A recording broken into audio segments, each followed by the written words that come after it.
根據人口普查顯示，香港大約有145萬名65歲或以上嘅長者，佔整體人口近20%。而有調查指出，當中大約70%嘅長者受聽力問題困擾。由於大多數人對聽障嘅認識不足，從而對待弱聽人士缺乏耐性，甚至冷漠對待，令佢哋感到被忽略同埋孤立。為咗幫助呢班弱聽嘅人士，奧迪聽力及言語中心喺2005年成立。我哋本住以人為先嘅宗旨，希望服務全港嘅市民，尤其是係弱聽嘅人士啦，希望減輕聽障對佢哋嘅影響啦，提升佢哋嘅生活質素，令佢哋重拾自信咁樣嘅。經過20多年嘅努力，我哋已經服務咗超過數以十萬計嘅人士㗎啦。我哋而家有8間嘅聽力中心，分佈全港9新界。我哋嘅專業團隊啦，富有經驗，包括聽力學家、聽力技師、維修技術員、耳帽技術員等。我哋憑住我哋嘅專業知識同埋經驗，服務弱聽嘅人士嘅。最先我發現我隻耳仔聽覺有問題嘅時候咧，係有一次我同成班朋友喺度食早餐嗰陣時，有一個朋友話：喂，點解我講極嘢你都唔答我嘅？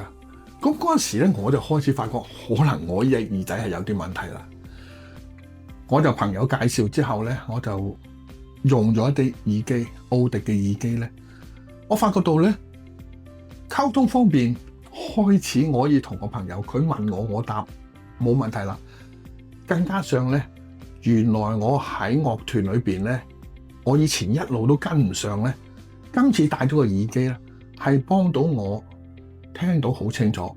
個耳機我有幾個模式可以揀擇嘅，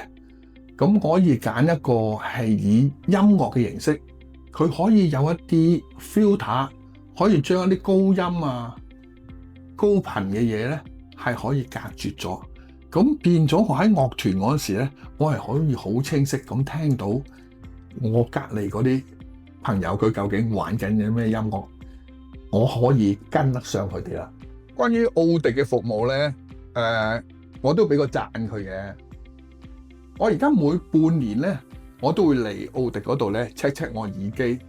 咁佢哋話俾我哋知係一個終身服務。奧迪聽力中心嘅成功離唔開專業團隊嘅努力，運用專業嘅知識同埋技術，確保能夠為客戶提供最佳嘅解決方案。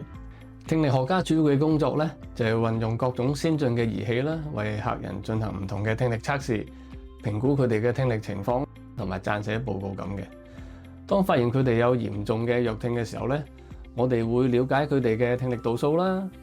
生活習慣啦，同埋各種要求，為佢哋驗配合適嘅助聽機，減輕聽障對佢哋嘅影響，